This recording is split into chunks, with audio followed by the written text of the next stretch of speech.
introduction, research and initiatives. So the first part of the session will be conducted by my colleague, Sari Harmonin from Oulu University. So Sari, you have the floor. Thank you, Alicia. It was so nice to be here. We have three extreme representatives in the beginning. And first one is Dr. Vainionpää from Finland, from here, from our university, Oulu. And she has recently defended her doctoral thesis, the title of which was Girls' Choices of IT Careers, a Nexus Analytic Inquiry. She is working on the project Tikosilta that aims to producing a cooperation model regarding the collaboration between high schools and higher education institutes that consider data processing. Previously, she worked for the project Luno, objectives of which was to increase the amount of women students that study software-related fields after high school. Very warmly welcome here, Fanny. The next one is Ángeles Domínguez. I'm sorry if it's not correctly pronounced. She is the Associate Dean of the Faculty Development of the School of Medicine and Health Sciences, Professor and Researcher of the School of Humanities and Education, and Professor of the Development of the Technological Science of Monterrey. She obtained a degree in industrial physical engineering from the Tecnológico de Monterrey and a doctoral in the mathematics education from the University of Syracuse, New York. For her research, she is a member of the National System of the Research. Her main areas are interdisciplinary education, gender studies in STEM, and faculty development. Ángeles is a group leader in the projects on the gender studies in STEM, interdisciplinary modeling, and health learning communities. For her interest in the participation for women in science, she has participated in the 1,000 Girls, 1,000 Futures program of the Global STEM Alliance and participated in several international projects on gender issues in STEM education. Very warmly welcome here, Ángeles. Thank you, Sari. Thank you for the kind introduction. The third presenter is Engineer Leonora de Lemon Medina. Sorry, my pronouncing. She is a doctoral in education and a professor and researcher at the School of Medicinal Engineering of the University of Costa Rica since January 2001. She was director of the Office of the International Affairs and External Cooperation of the University of Costa Rica from May 2016 to December 2020. She has a doctorate in education from La Salle University, a master's degree in the medical engineering with an emphasis of modernization and maintenance of machinery, University de los Andes, Bogota, Colombia, and a professional master's degree in medical engineering with an emphasis in the thermal and energy systems, University of Costa Rica. Her doctoral thesis in education was specifically on the use of stories as a methodology to motivate girls to study career in the area of science and technology. She is the coordinator from the UC Aerospace Engineering Group Foundation, in which students, teachers, and researchers from various areas of knowledge participate, but with great interest and passion for the aerospace engineering. Warmly welcome, Leonora. Thank you, Sari. And thank you for all. So now we can start with Fanny and she can start the presentation. The floor is yours. Yes, it shows that the host has disabled participant screen sharing. So if you could just give me the access to sharing my screen. Yes, you can yes. right now. There we go.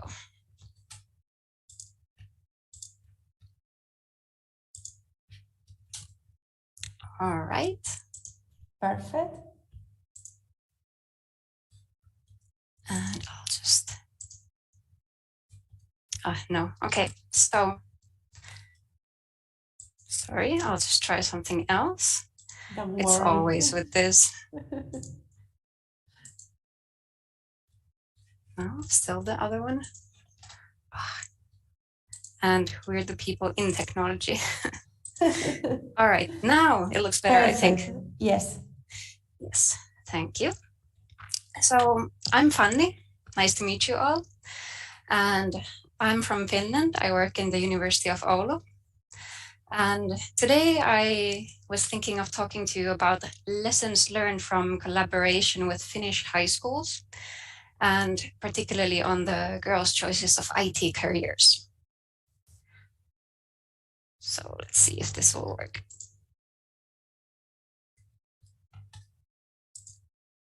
Yes, there we go. I think it's a little bit slow. So there has been a lot of research on girls' choices of IT careers in different contexts. So there's education, psychology, and all sorts of different disciplines. And it's still a problem after decades of research. We don't know what's the solution. So we just know that women are underrepresented.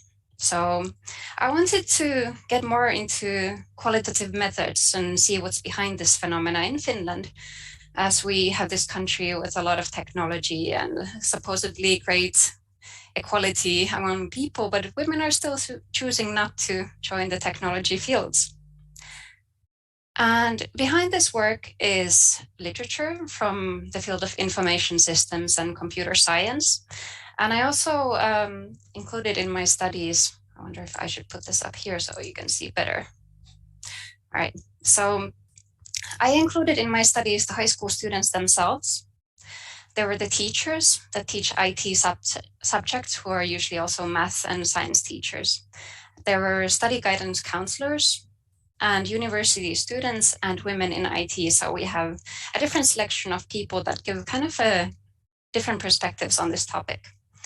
And I use this nexus analysis as a theory to guide this research. So I was looking at the discourses, the actors and interactions between them, and then how our histories, our personal histories and also shared histories are shaping our choices. So what's affecting girls and women's choices regarding IT. So here's kind of a big picture.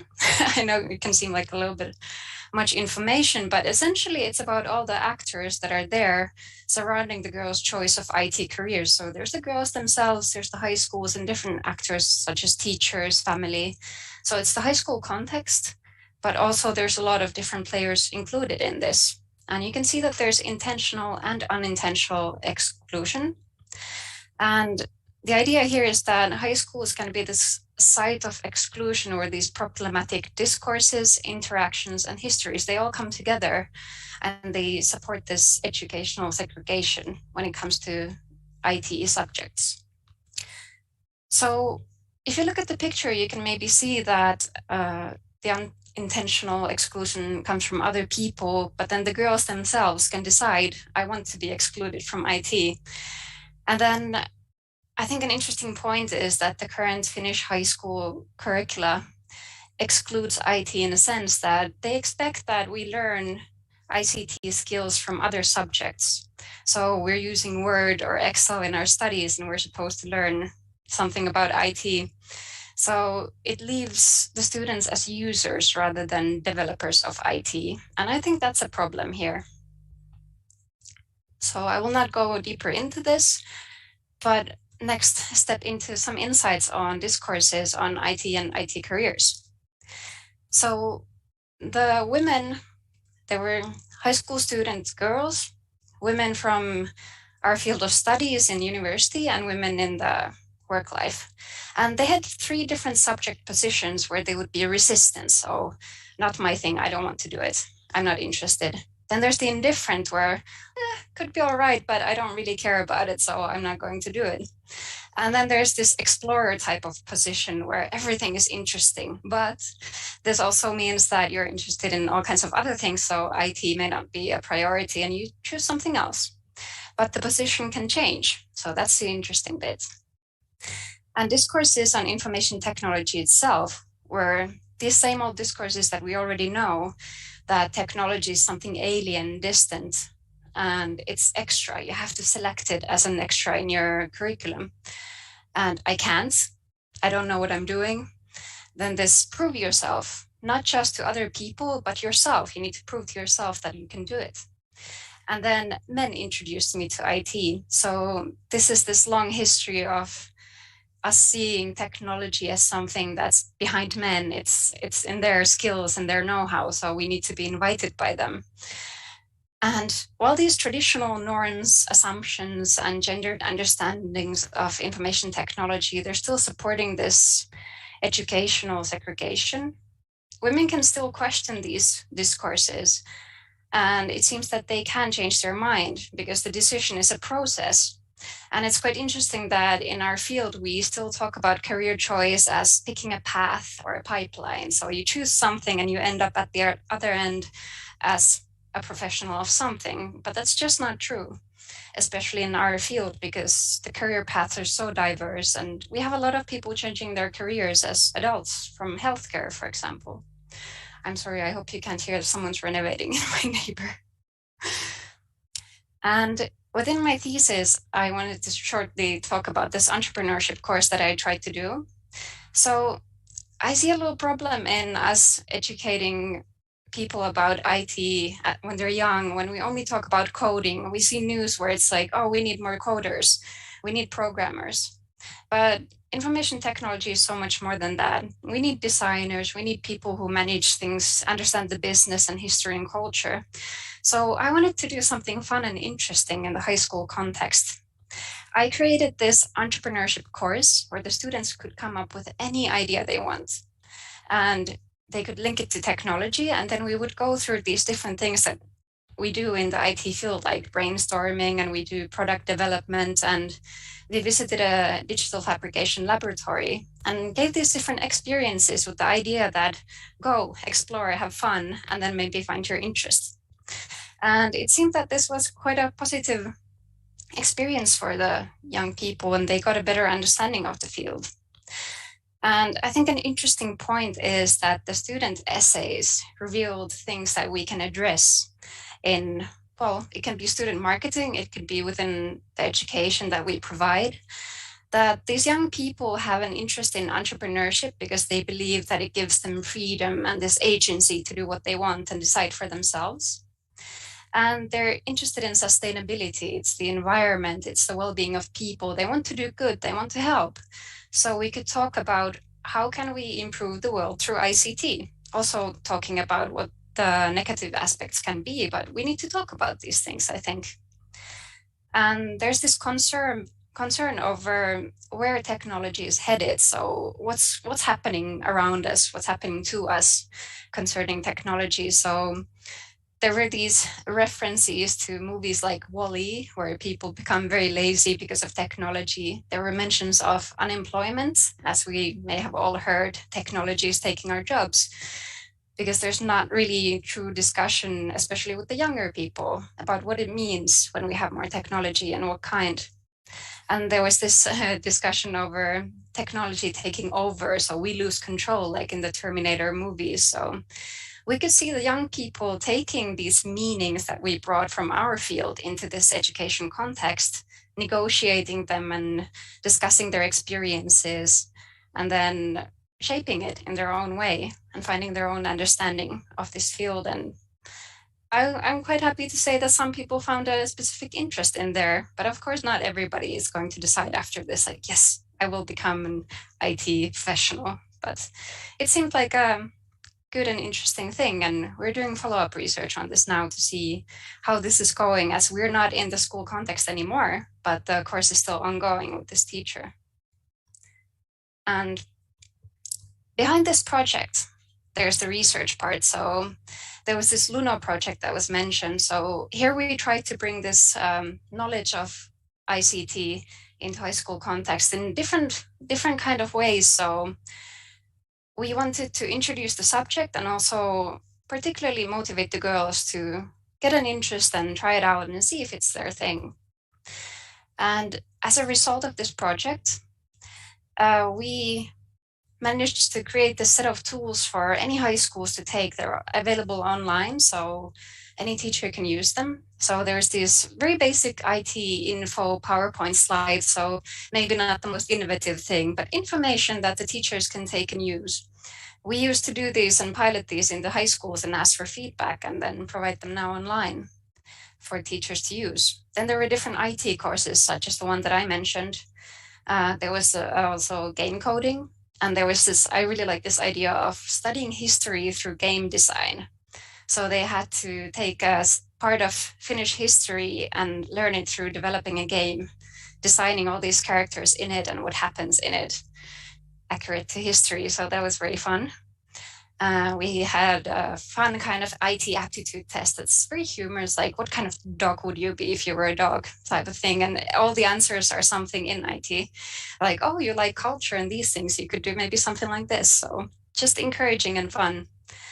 And we also saw that we need to talk about more than coding. So I think that's important. We need to show the diversity of the things you can do. And at the end of this, we also saw that we need to develop this collaboration between high schools and universities further. So that's an important thing. And because of that, we came up with this Tikosilta project where we're creating that bridge between the different levels of education. And the aim is, again, to create something long-lasting. So funded by the European Social Fund, we get to do a little bit more fun with the high schools. And at the moment, we're working on different things. So for example, now the IT info events are done by our students to high school students. So it's a form of collaboration where we don't just do and provide, but we create a link between these two actors. There's students presenting their own work. There's projects where high school students and higher education students can collaborate, campus visits to students and also high school teachers. So they get to know what's going on and they can talk about it. So we have all kinds of ideas here and it's still ongoing. So we'll see the effects of that later. So just to summarize some lessons learned, high school is definitely a challenging context to work because they have their own agendas. It's busy. They have their aims of getting the students graduated and on to higher education. And there's still these old stereotypes and unintentional exclusion. But I think the key here to get forward, we need active partners in both sides of this deal. So we need an eager principal from the high school to get us in there and encourage everybody to take part. Then we need an active teacher who will play with us. They will do things with us and try out our ideas and their ideas and share. So it's not just we give something here, take it, but collaboration.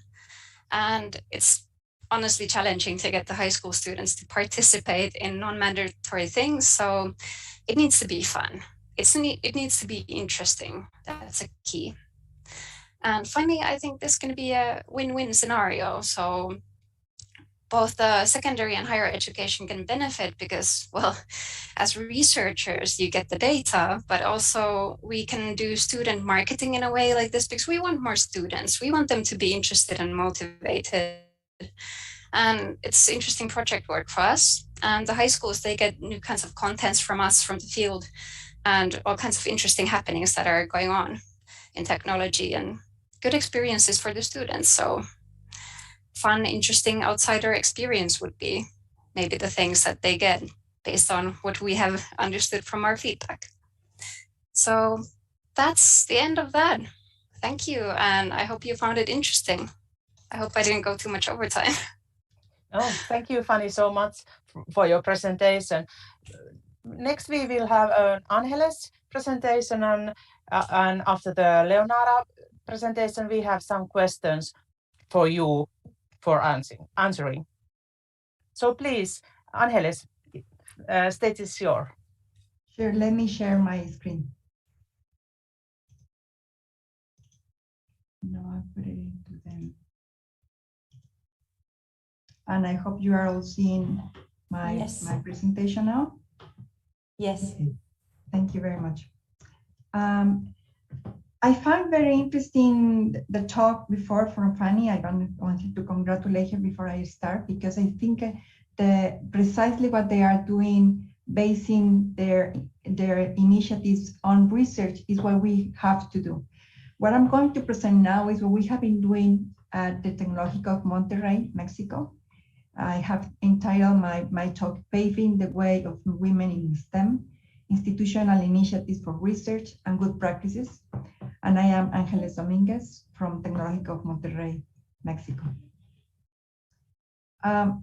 Before I continue, let me mention that my university, Tecnológico of Monterrey, is a private university, non-profit private university. We have 26 campuses around nationwide, and we have undergraduate programs, postgraduate programs, but also we have high schools programs.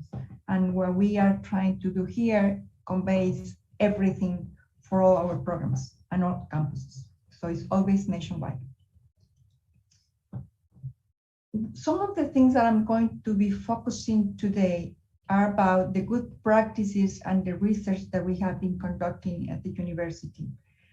Basically, I want to start with the institutional initiatives, because I think that by the example that we're following from our leaders, by the initiatives that they are promoting from top down, but that they become part of the community, we are actually being able to change the culture, to open spaces for discussion and improve the or bridging the gap between gender gaps.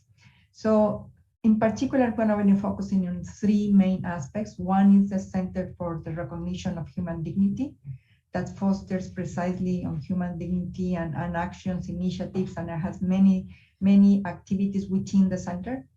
The second is going to be the Impulsa Committee that proposes initiatives focusing on gender equality. And then the foundation, I think, is for us is the institutional values, that we have 5 values. We started our journey back in 2012 in a more concise way with the principle of equality and non-discrimination that is stated as follows. At Tecnológico of Monterrey, we promote the value of diversity, and therefore we do not discriminate on basis of age, ethnic origin, nationality, gender, sexual orientation, marital status, social condition, health status, religious belief, political doctrine, or disability. With that principle, it really makes the statement that we welcome all, and we're going to be inclusive and treating them with equality. And our journey started from that year, 2012, with many actions that we have done over the years.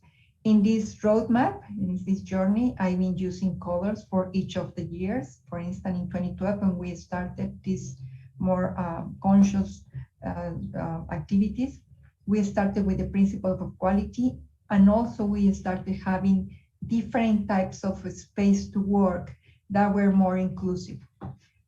We got sure, for instance, that we have ramps all around campuses for all, and some other things that it may sound almost unbelievable, but we didn't have those before. And so it was like more awareness and sensibility, more empathy towards the entire community. Also in 2013, we started with the first edition of a prize that is called Mujer Tech, Women from Tecnológico of Monterrey, that precisely wants to embrace women from different areas that are doing something extraordinary that it's worth to mention and recognize. And then in 2015, with the Total Accessibility Project, as I mentioned, with the ramps and more openness to our campuses, the diversity and inclusion report in 2017. That's when we're starting documenting in a more complete way all the actions that are being conducted in the institution. And since then, every year we have that report. And the Center for Human Recognition and Human Dignity, which I think it's been the heart and core of all this. It organizes many of the activities and sensibilizes the entire collaborators for the institution. 2018 was a very productive year also. We have the protocol for gender-based violence and the creation of the Impulsa committee, which I'm going to talk in a second, and some other activities. 2019, the School of Engineering and Sciences created a committee for women in engineering and sciences, which is also I'm going to mention further in my talk. And some other activities, for instance, the He for She, which is very important pact that we have with the UN Women, as well as the Human Dignity Awareness Program. Then 2020, there was a new division of our school and the organization, the Vice Presidency for Inclusion, Social Impact, and Sustainability.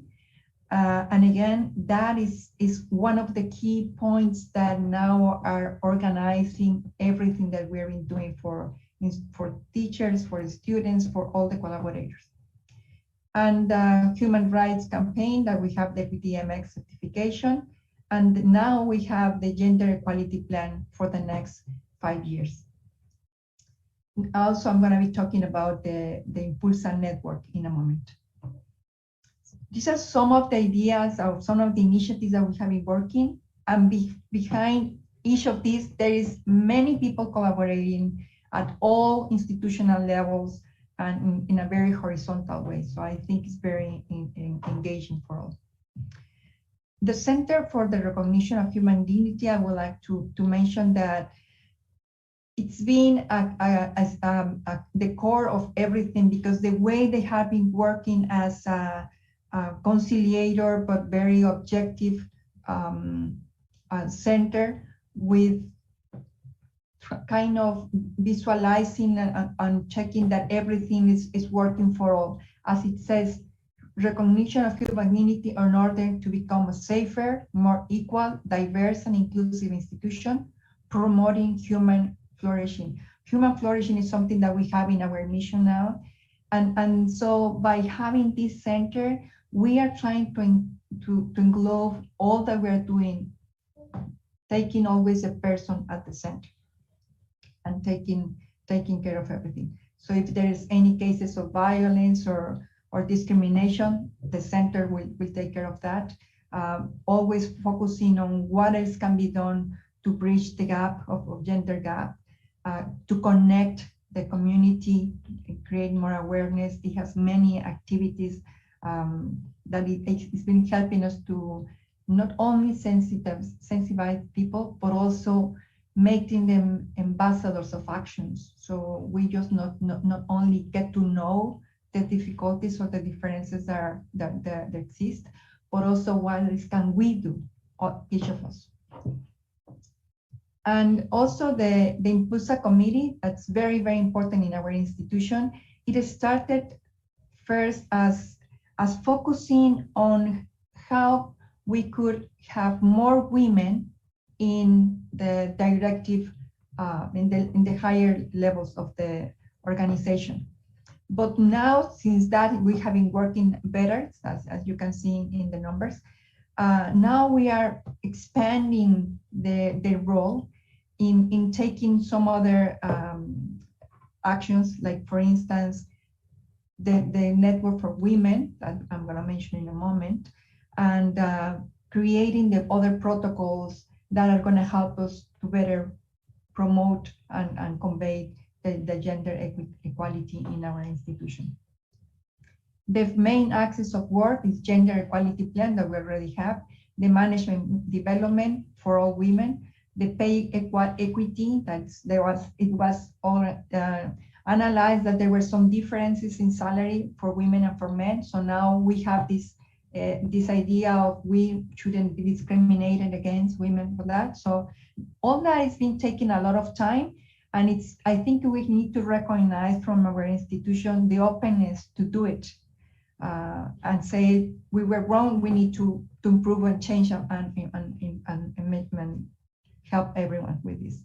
The support networks that we all have, communication, transparency, and monitoring all the indicators. It's not just let's do it, so no, it's how it's moving on and developing.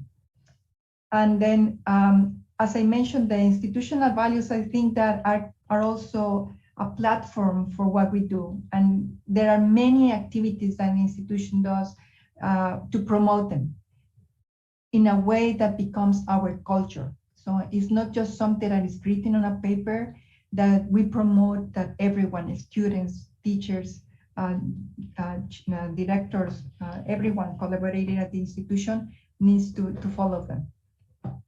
And as well as with the other indicators, we have following activities that make us live our values in everything we do. The committees, as I mentioned, that we have is advisory committees. We have Impulsa that I mentioned a little bit about equality, gender equality, the people with discapacities, and the community LGBT. And we are working, soon we're gonna have the Cultural Diversity Committee and the Socioeconomic Diversity Committee. And the main idea of these committees is that we have a space to open to the discussion, to open to the dialogue with the community. Again, as a way to create channels of communication, but also being able to know the situations to better improve them. Consider experiences from the groups, how are they been historically discriminated against, and the situations of inequality that we have, and then promote a sense of belonging and commitment from the institution. Those advisory committees have members from the different parts of the organization, from leaders, high top leaders, from professors, from everyone. So we can have different perspectives and propose solutions or actions to take. So it's very open and horizontal, as I said before. And with the Red Impulsa, we have the network for women that right now we have for the first time, we just launched it this year, 73 women participating in a kind of mentor-mentee situation with the directors, the higher level leaders from the institution, and 73 women. And they are like trying to see what are again, sensibilizing what are the situations and how we can help them to develop and get into higher ranks at the institution. This is something new, and we have had such a reception from everyone, the ones that are participating as mentees, and especially the ones that are the sponsors, the mentors. They are very happy of having this kind of discussion and getting to know from her friends' hands the people that we have at the institution. And then we have several networks for gender equality that we actively participate. Some of you may know. I just would like to mention more about the APRU, the Asian Pacific Region Universities, because this year we were able to have 4 of our professors participating in the mentor and mentoree program. Some of you may already know about that. And again, here is the Red Impulsa that I was mentioning about. It's a transversal and intersectional internal network for women. And the idea is precisely to expand the contact so you have possibility to talk to high level leaders that otherwise would be almost impossible. Now, with regards to the research and other activities, I'm going to be focusing on 2 main groups that we have. We have the structure that we have at the university. We have 6 schools. MIC right here is from the School of Engineering and Sciences and has many activities. The other one that is very, very active is the School of Social Sciences that has organized conferences, talks, many things, but I'm going to focus on this because we are a STEM group. So I'm going to be focusing on these 2.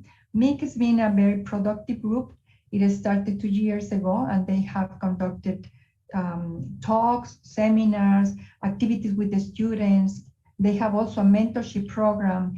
They have conducted a lot of research. They are very active participants of conferences in the engineering area, like for instance, IEEE, for instance, or EduCon.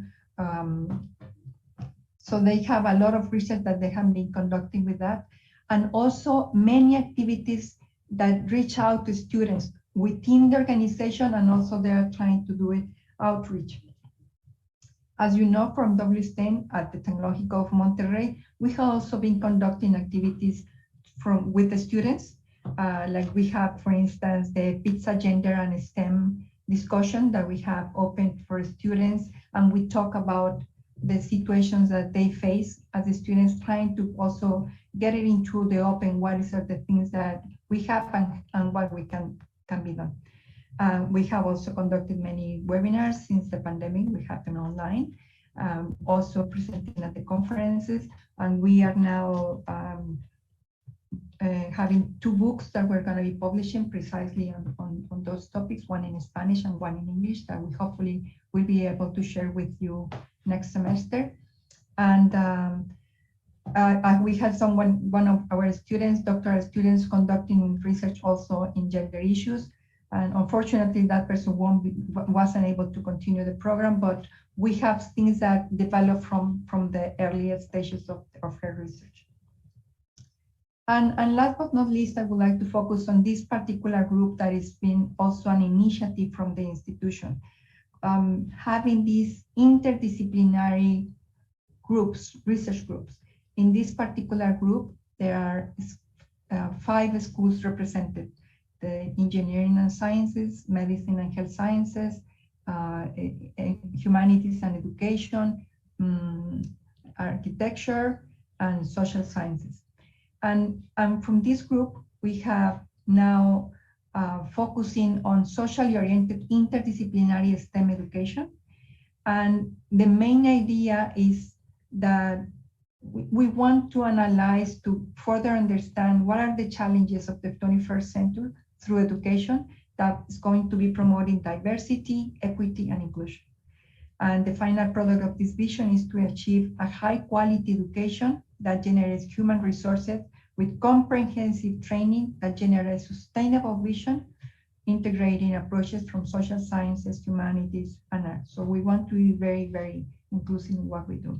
In our group, we have 5 main research lines, and in particular, I'm going to be focusing on diversity, but we also have engaging students in learning, paradigm shift in education, education and data science, and SADA and city sciences. As you see, this way, these research lines are going to be able to combine, so we have a more higher impact with the community.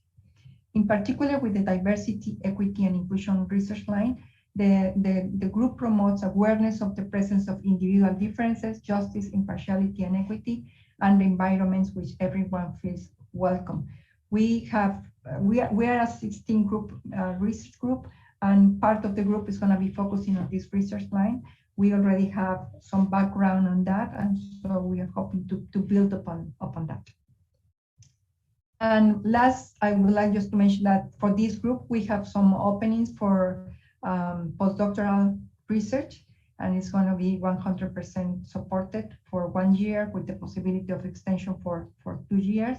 And it's going to be for all the people from outside Mexico. We are going to include the mobility funds for that. And if it's anyone interested, or you know someone that may be interested in this kind of research, we are welcome. We have 8 positions available right now. And thank you very much. That's all we have for today. Thank you very much, Ángeles. It was so impressive presentation. The last presenter is Leonora. So please, stage is yours. Thank you. Very interesting, both of the previous presentations. Thank you very much. Okay, I'm gonna tell you a brief summarize of some initiatives and results that we have been working on in the frame of the WSTEAM project here in University of Costa Rica. So that's why I named that presentation like WSTEAM project in University of Costa Rica, or Universidad de Costa Rica, an opportunity to add efforts and multiply results. Well, first of all, I want to do a brief presentation of our university. We are a comprehensive university. That means that we taught many of the areas of the knowledge. We are public. We have some special autonomy that is included in the constitution of the country. We are also humanistic, what means that for us it's very important the human being and their relation with the environment. We are the major university in the country, and we have more than 45,000 students divided in 7 campuses, the central campus and 6 regional campuses, where we are all over the country. First of all, I want to do or to put in context on how is STEM in Costa Rica. From the last, the 10th report of indicators for national science and technology and innovation in our country, they say that we have 5,300 people dedicated to research and development. From this part of these people, 65% approximately are researchers. We have some doctoral students, and the rest of the people are technical and support staff. In terms of gender, that is when it becomes interesting. 45% are female and 55% are male. It's important that during the period of 2014 and 2018, we have an increase of women participation. It's a small increase, but we think that we are working on promote more involved of women in these areas. On the other side, during 2020, the Ministry of Science and Technology applied a social perception poll. And it was very, very interesting and a little sad because we found some things. Most people don't know, or at least can identify a woman scientist in our country, 89%. And people who indicates that they know a woman scientist, only 30% can mention her name correctly. Well, maybe they found her first name, but not, or her last name, but they can't identify exactly the woman. 66% indicates that they don't know, they don't have women in their family in the STEM area related.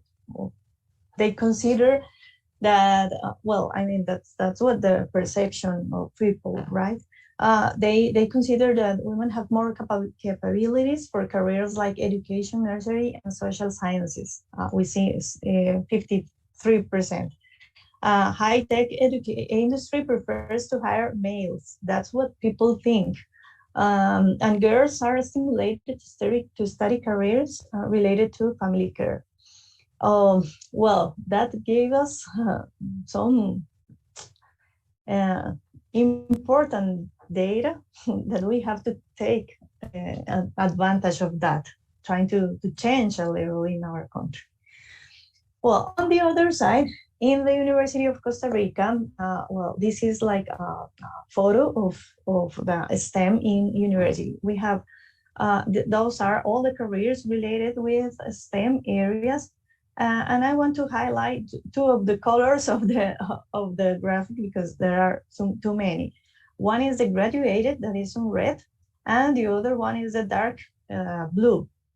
What is the total amount of students, and the red one is the total of graduated students. The amount of women is the dark blue, sorry. And in the lower part of the graphic, we have the the careers that are taught in the central campus, and the others, and all the other ones, the upper ones, are in the regional campuses. As we can see, careers like mechanical engineering, for example, mine, we have like 20% women only studying, but we have a very good rate of graduation. The lower we have computing and informatics, and other careers like physics. But we can see on the other side that, for example, food engineering is one with the most major amount of students, women students, and graduated. And in the regional campuses, we can see how computing is one of the biggest, and sustainable development engineering is the other one who has the biggest amount of women studying food is best. But as you can see, we have many careers on the STEAM area, and that's why we have to improve that numbers. And in that case, we have the percentage of women professors on that careers, and we have some that are good. For example, again, food engineering with 80%, which has the same behavior that we see with the students, with 80% of women are professors. But we see also careers like electrical engineering or civil engineering, who has a small amount of professors, of women professors. With also is kind of consistent with the previous chart. So our strategy on the frame of the STEAM project, we take advantage of 3 parts of the process, mainly, not only, but mainly, and that's what I'm going to talk to you now. One is the attraction, the access to the career, and the second and the third one, that is the retention. Well, previously we talk on this event. They talk about attraction in the first presentation, and Ángeles talk about retention mainly, and during her presentation. And now I'm going to tell you what is happening in our university. In attraction, we try to do some specific activities, mainly sensibilization and dissemination of information about the STEAM careers during the visits to all high schools of the country. That's important because that visits are an effort of all the public universities in Costa Rica. We have 5 public universities. They visit almost all high schools in the country. And so we do some, we get close to them and try to facilitate them some information about the STEAM careers in our university in order to disseminate. Well, we are taking advantage of that platforms that they have, they use every year for the selection or the attraction process. We include the gender perspective during the annual University Vocational Fair. That's the biggest one in the country. And in the past, the people that organize that, they don't have that idea on their minds. So we try to include that, trying to make that more women professors or women students participate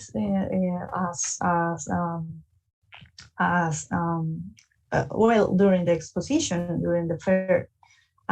We're strengthening and work together with Mujer en Ingeniería project. That is a project that has more than 10 years in the Faculty of Engineering. that tries to attract women. They do some workshops on different high schools, and they work also on the retention. I'm going to talk about that later too.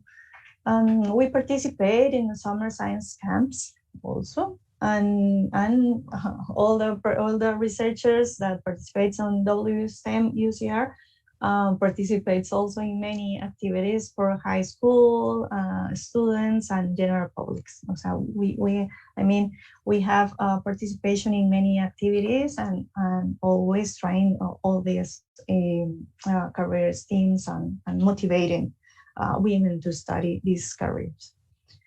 On the access, for us, this is the biggest challenge to be because this is there are some institutional regulation that is very difficult to change, but we have to work on that political way, in an internal political way. But at the same time, we were trying to work on the information about different opportunities for students. For example, there are ways of note payment for the exams, for the admission exams in case of need. We talk about the different scholarship that women can apply for, the support that the university has for students that are mothers and the care of their children, the support in case of any disability, and to promote the participation of women professors during the welcome session. That's important because you can see a familiar, women students can see a familiar women and as a mentor, or they can identify with a woman and they can feel more they don't feel alone. They feel like with company. For the retention, we work together with the CASE. The CASE is a Students Advisory Center. They are in charge of the following and attention for vocational, psychological, and regulation matters for all the students. And for example, we achieved that for 2022, they will have special support for women students in STEM career. That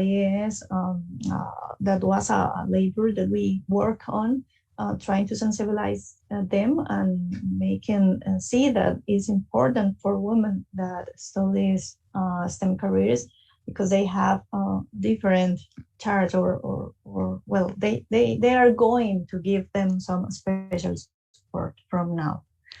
As I told you, Mujer en la Ingeniería and the Faculty of Science, together we organize some activities and workshops to get close to the students, to get them support, and also to strengthen some soft skills that are very important for them.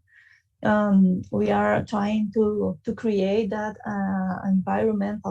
that safe environmental for them, where they can express, where they can talk about their concerns and everything.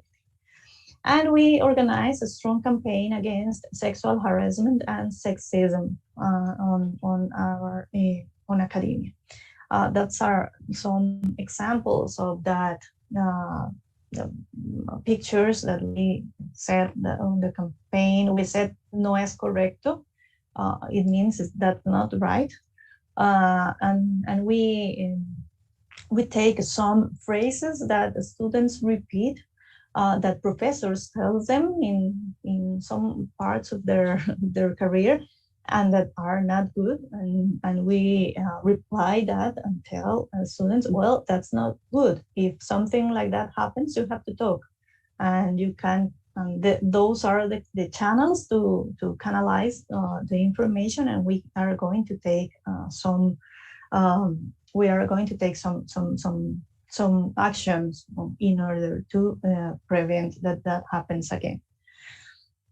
And that's also very important for us. That is the support for our women professors, mostly on those who are a small amount of professors.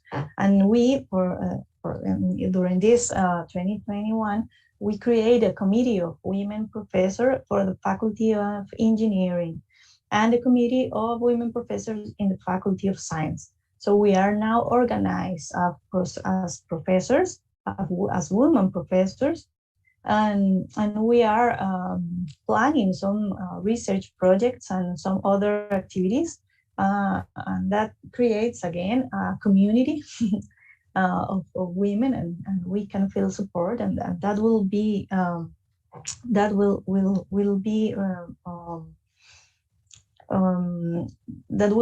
will be seen by the rest of the community. At the institutional level, it was created a committee to attend an equality in terms of gender, and they are studying well, but like this is institutional, that includes many other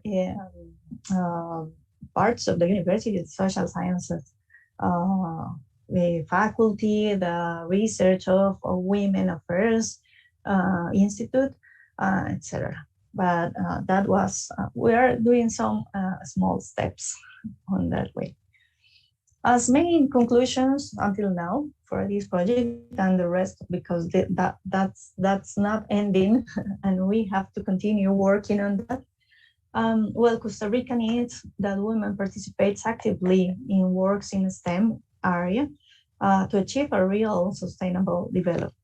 The Universidad de Costa Rica is the largest university and as a higher education institution with the highest number of STEM programs in Costa Rica, plays a fundamental role in reducing the gap of women in STEM. Definitively, collaborative work provides better results with the actions that we implemented. As you can see, when we work together, the Faculty of Science and the Faculty of Engineering, their results multiplies. And campaigns of sensibility and visibility of women are always important, and that has to be constant with our own professors, but with people who are already graduated and they are doing some interesting things, but those are very important always. To generate a safe and controlled environmental for women students and professors are also important and it's necessary for us. And the presence of women in direction positions facilitates campaigns of information. That is incredible because that we can see, for example, on the Faculty of Science, where Rosaura, my partner of this project, when she assumed as a dean, things of that get accelerated immediately, and that's very, very important. Well, we are doing some steps, but the road is still long. We want to keep working to provide a better world for next generation. That's our commitment. Thank you. That's what I want to share with you. That's a brief, summarize. Thank you. Thank you. Thank you, Leonora, and also other presenters. It was so impressive to hear different views for the work we have done, or what kind of the work you have done earlier before the project, and maybe in the future after the project. So Alicia, you have some questions, and I can also follow with some. Yes, I have some questions about the presentations first. One per each speaker.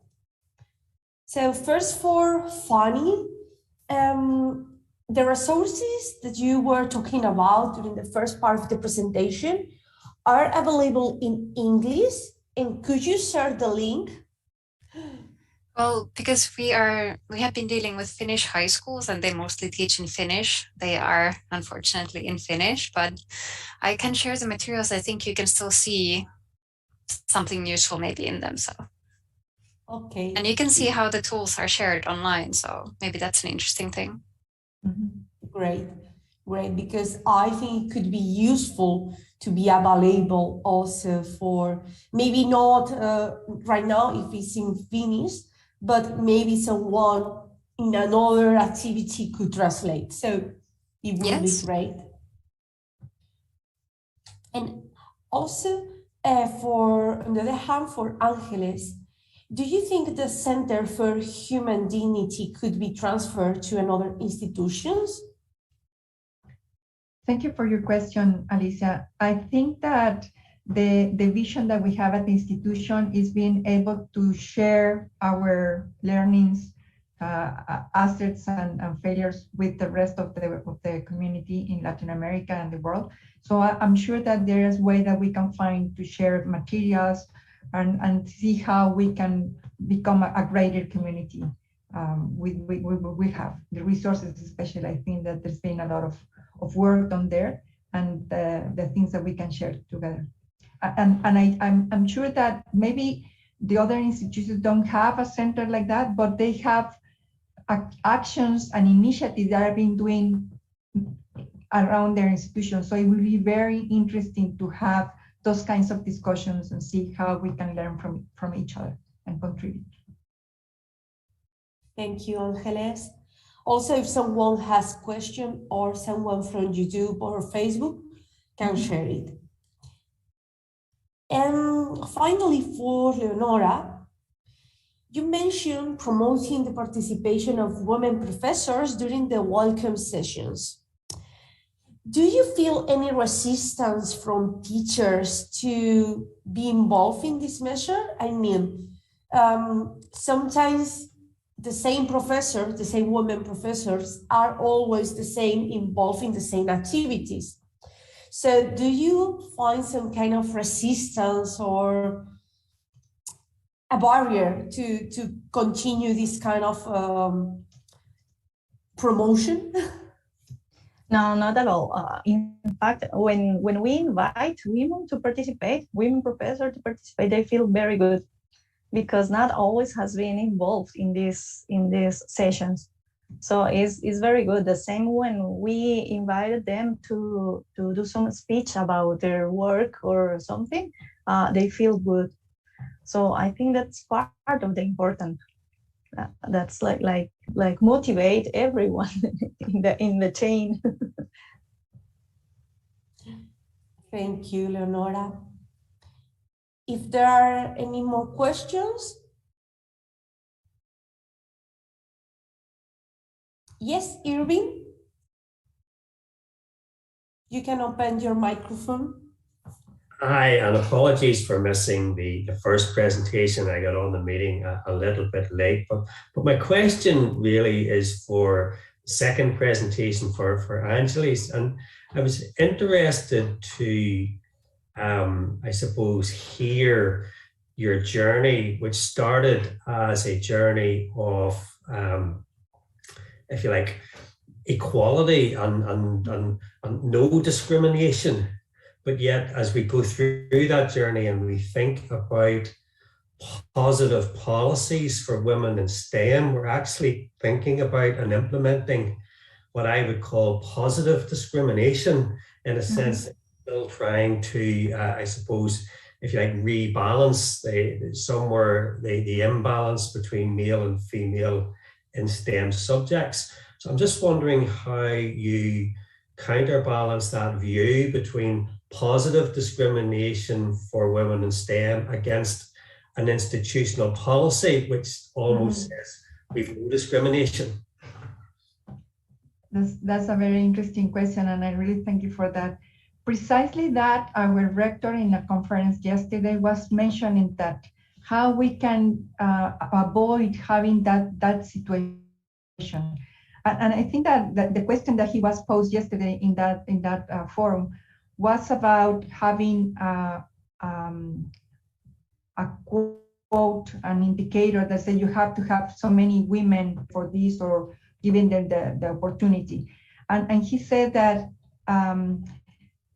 that the best way is having women participating in the equal sense of men. So we don't have like favoring one over the other, but rather valuing everyone for what they can share. And I think that by the way of seeing things like that, the person like that, is been helping us to modify. At the end of the journey, what we hope is that we won't have to see the gender difference, that we can value each of the persons for what they are, rather than seeing a woman or a man and that we need to do something else for that. So from my perspective, that's the first step towards that. It takes time. It takes a lot of breaking our own stereotypes and myths, but I think it's working, and I guess that's for us our experience so far. Mm-hmm. Thank you. Thank you. Also, there is a question from Genaro. Hi, my name is Genaro Zavala. I work in Tecnológico de Monterrey, as you see in my background. It was very interesting, the 3 talks that I just heard, and it was very interesting the question Irving asked in this forum. And I would like to ask further about this issue of having quotas in probably professors or probably the management of the university, in which our rector yesterday was talking about having quotas is not the best way to do it. But I was thinking of when I was listening to him, I was thinking, well, you know, for great problems, you should have great solutions. And I was thinking whether it was really a good way to change the current of events in right now a little bit faster, having quotas for management positions or for professors. I was looking at the Leonora's data from University of Costa Rica, and I was amazed of the professors in different departments, in which in physics it was, I don't remember, but it was like 15%, and in the food engineering it was 80% of the professors were women. I mean, the stereotypes of the society is there in the University of Costa Rica, the faculty members. So how can we change that course? I mean, there are a lot of initiatives in the universities that you have presented. It was good, but I think we should do better. We should do a better efforts, and quotas maybe is one of the ways. So I don't know whether you have a comment on that.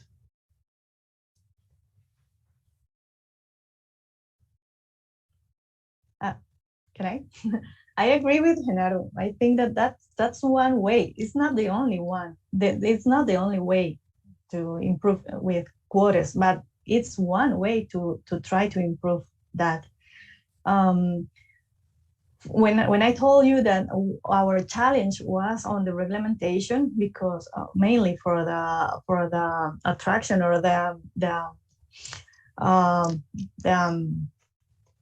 the process of the matricula, I forgot the word in English.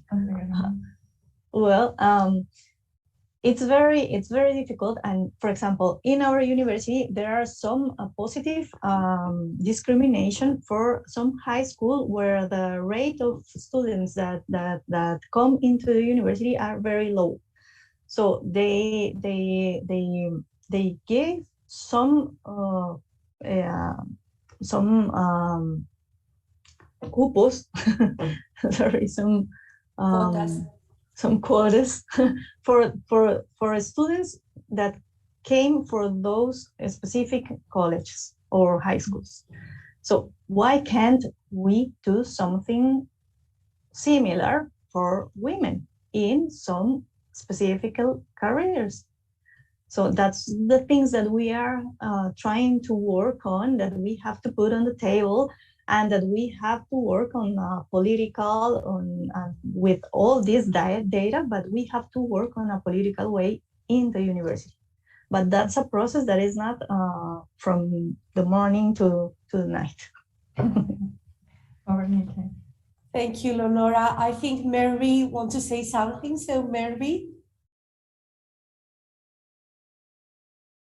Yes, thank you very much. Thank you all presenters for exciting and interesting presentations. It's so valuable to hear the work that you have been doing, and at the same time you are sharing good ideas and good seeds for new ideas to come. And I would like to share one development that is quite current in Europe right now. I am also involved with RESET project, Rethinking Equality and Excellence together. And we are elaborating the concept of excellence. What is actually excellence that is required in so many different research funding organizations? And actually, it's a very vague concept. And this has made us to consider all these selection criteria and elaborate and dig deeper. What we are actually looking for when we are looking for excellence, and really we can pay attention to those definitions and when selecting new students, when selecting new staff members, when selecting good research proposals that should receive funding, what excellence means there. And now the direction is more collective effort and sex and gender diversity, also as part of research content, which has been totally or quite extensively ignored so far. And I think that this type of thinking, rethinking excellence, what do we mean by that? Who would be excellence person to professor position? Who would be excellent research group leader? Which research project would be excellent? When we have this more inclusive idea on excellence, we might also support more diversity on board in different positions, professions, and also student population. And I think that this type, we really need to deconstruct some of our ideas which are currently so limiting and prohibiting women to enter certain fields in our society. In addition to quota thinking, I think this is alternative way and seems to be opening quite interesting doors. So thank you for your talk, and I'm very willing to share these project results as we get them on paper. So thank you. Thank you, Mary, for your intervention. And also continue with the quotas and positive discrimination.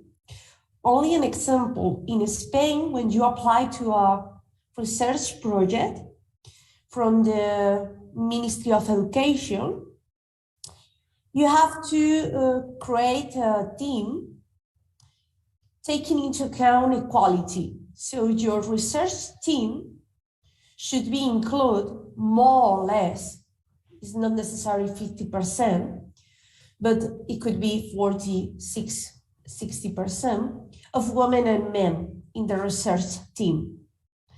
So they are applying this kind of positive discrimination measures. Mm-hmm. There are many different opinions in Spain about this kind of approaches. Mm-hmm. I think it's something that occurs in most of the countries in which we apply this kind of positive discrimination. But I always try to say something, and it's my own opinion. It's not the project opinion, WSTN opinion, no, it's my own. Sometimes it's necessary to do something in order to solve a problem. So these measures are not measures to be there all for the rest of the life. They are measures to solve a problem. So we are trying different ways to solve this kind of problem regarding gender equality. But sometimes nothing happens. So that's why sometimes it's necessary to introduce this positive discrimination. But on the other hand, sometimes I talk with other colleagues, and one of the positive discrimination that is already applied is that for, I don't know how to say in English, when you apply to a fixed position in the university, you have an exam, but in the exam you have other professors from the other universities as part of the tribunal, something like that. The committee. Mm-hmm. The committee, yes, part of the committee. And it's necessary, at this moment it's not mandatory, but it's necessary to have at least one woman. We have that. Mm-hmm. Yes, but it is a problem in areas like STEM, in which there are not so many women in the fixed positions at the university. In the lower levels, it's not so difficult. But in the higher levels, for example, full professor, it's very difficult, at least in technology, to find a woman. What happens? Sometimes the same women are traveling around the country to go to the different committees, because I don't know exactly the numbers, but at this moment, full professors in computer science are few women. So there are these 2 points of view. Irving, do you have the? Yes, you can open your microphone. You are trying, okay. Yes, I know I see how the debate is moving on nicely, and I have absolutely no problems and no objections with significant types of positive discrimination, particularly when it comes to the attractiveness aspect of the campaigns. I do worry a little bit when we start introducing quotas, which has the potential or even the perceived impact where people may consider that a lesser criteria was used to ensure that numbers or quotas were maintained. And so I think we need to be sensitive to those types of approaches. But certainly,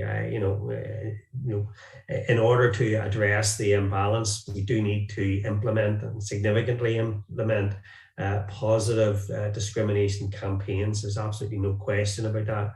But I do have a reservation on some tactics around quotas. Ángeles? Thank you. Just to complement, I think that now that I'm listening to the discussion, I think that we can think of the quota strategy, for instance, as a transition initiative, but it's not something that has to remain there for a longer period of time. And at Tecnológico of Monterrey, we have similarly to the Universidad de Salamanca, that for all higher ranking positions, we have to have at least one woman in the candidacy for the position. And it is enhanced for some of the positions, but it only means that we need to look or expand our search, not only nearby, but open it up. And that has been very productive, because now we are getting to know women from other areas that are interested on joining our institution and being part of the group by opening up. So I think there is always a way of finding, if we just are willing to. As I mentioned, my rector was talking about a conference, and he said we don't have quotas, but we don't have quotas, but by saying that we have to have a woman in the position, at least being interviewed, we are kind of having a quota right there, right? So it's probably the ways we call it, but I think it's a transition period towards what we're dreaming or what we're envisioning in a way that we don't have to see gender just by value people for their merit or their knowledge of what they can bring to the position. Thank you.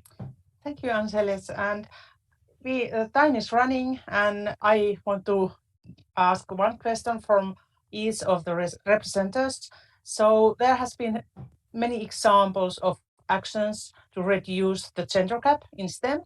What do you think is the missing or could be improved in the educational context? So maybe Fanny can start. Well, since I've been looking at the high school context, I think it's clear for me that we need a better representation of ICT subjects, because they only see one big block of IT and they think it's coding. So we need to show more of the diversity there.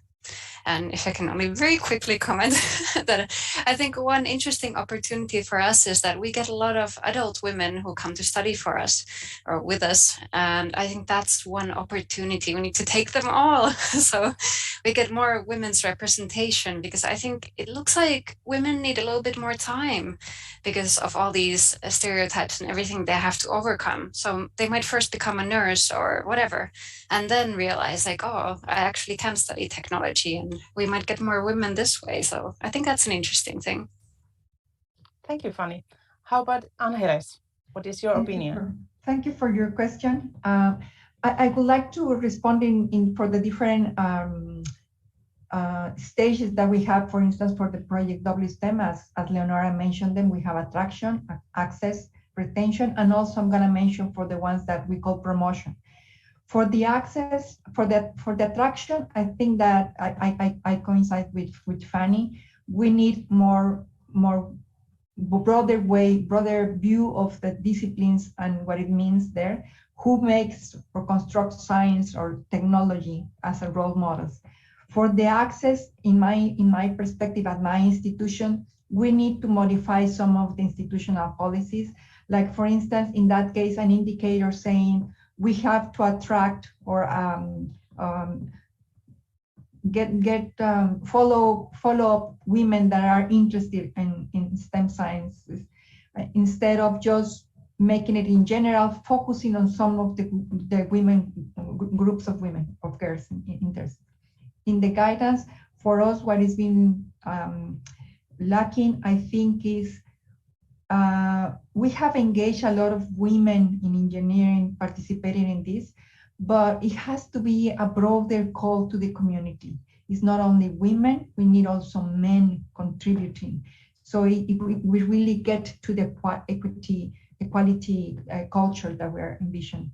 And for the promotion, I think that what we have been working with leaders and women in high potential towards developing into that, I think is being great, but it has to be a broader approach, not only the ones that are highly developed or high potential, but to everyone.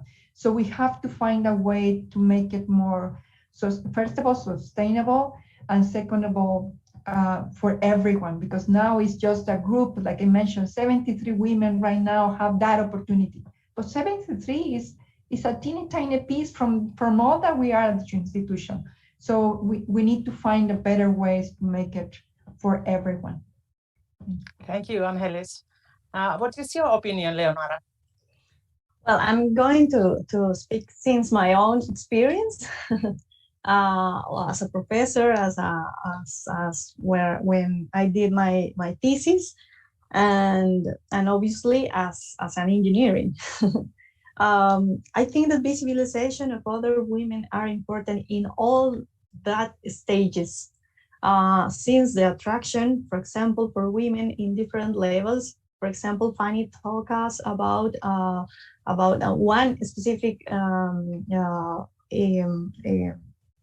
stage, what is in high school. For example, my doctoral thesis was more thinking about small women, like 7 to 10 years to 12 years. So I was telling about stories based on the life of women, but not telling their curriculum like some commercial books, but in the frame of a story, for example, telling a story based on a women. For example, and we can put women in their minds. Oh, that was doing by a woman, or a person that is like me, that I can be like she. During their studies in the university, it's very important to get close to some professors or to some other professionals, where they can see how could be their lives then. And of course, for example, we right now have a very interesting experience. We are working on a project, on a research project in the biomimicry area, and we are developing this just for, we are 4 women researchers, and we have 3 women assistants. And it's very interesting how they react, how our students react, how they are involved in the project, because they feel safe, they feel like motivated. It's very interesting. I think that, as Ángeles said before, that's not actions that could be forever, but in a moment of time when we start doing this, changing this kind of thinking, after that, it converts in something normal, and we can feel that works. But in this moment, that is very useful, and that is very great for us to work in that way. So I think the visibilization of other women are a key. Thank you, Leonora. Alicia, time is almost 5 o'clock in Oulu. 4 o'clock in Salamanca.